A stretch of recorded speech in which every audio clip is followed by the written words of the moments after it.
Hey, my name is James. I'm with CGC Sports Illustrated. I collect graded magazines, specifically Sports Illustrated, mostly, and I do a lot of unboxing videos. So that's what we've got today. 5 slabs in this unboxing video.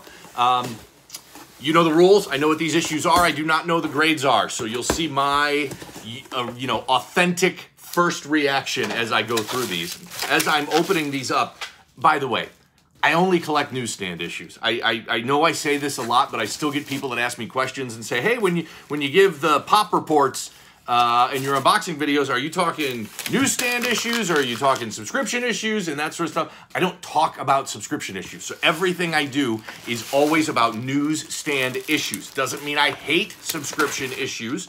They're just not for me. So, always newsstand issues. Whenever I get pop reports, whenever I talk about anything, it's always newsstand issues. So I hope that helps. Okay, 5 slabs in this box. Very interesting. I've never owned any of these before. So these are all first time for me. One first cover. Very interesting. And that's totally a PC one for me. So let's rock and roll. Let's hope we get some 9.8s or at least some really high grades. And let's start it off with this one right here. Eesh.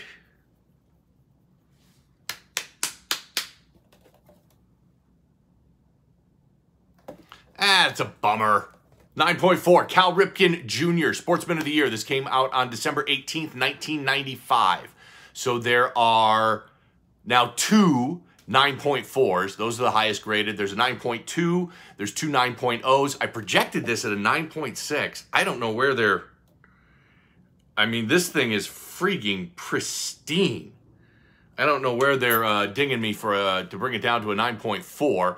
1995, when this issue came out, it was really Cal Ripken's year, breaking Lou Gehrig's, Ironman record. He's a 19-time All-Star, 2-time MVP, won the World Series in '83, Hall of Fame in 2007. Cal Ripken, he's an all-time great and a Hall of Famer. And to the 9.4, and I was hoping for better on that one. But I'll take it. Pretty decent. Pretty decent. And it's a pop 2. Highest graded, none higher. Gotta be happy with that. Okay, next up. Oh, no. Well, that is downright terrible. How did I get a 6.0 on this? I mean, I know it's not perfect, but 6.0. Great looking cover anyway. Dwight Gooden, this is the great headline cover, came out on September 2nd, 1985. There's a 9.0, there's an 8.5, and an 8.0. I had projected this at 8.5.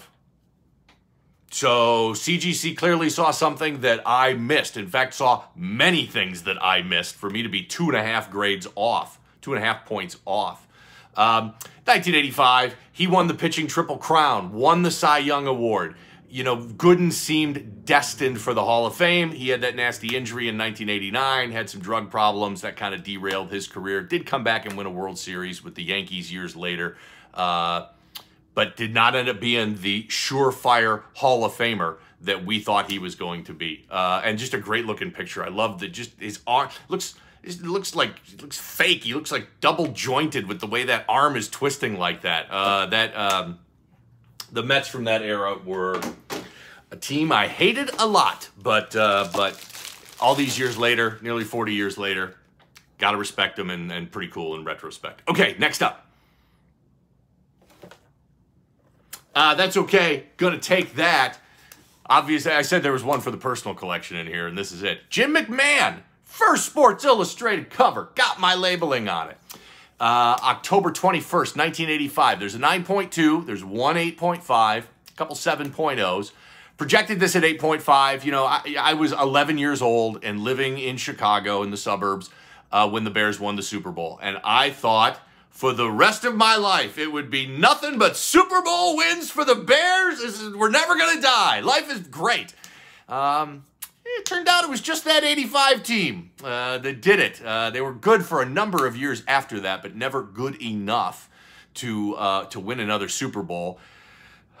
And, believe me, in 2007 Super Bowl where the Bears lost to the Colts, that one is still painful. Similarly, Devin Hester takes the kickoff back for a touchdown in the 2007 Super Bowl. Again, we're never going to die, and the Bears are going to win the Super Bowl, and life's going to be great forever. And then it turns out, in today's NFL, you need a quarterback.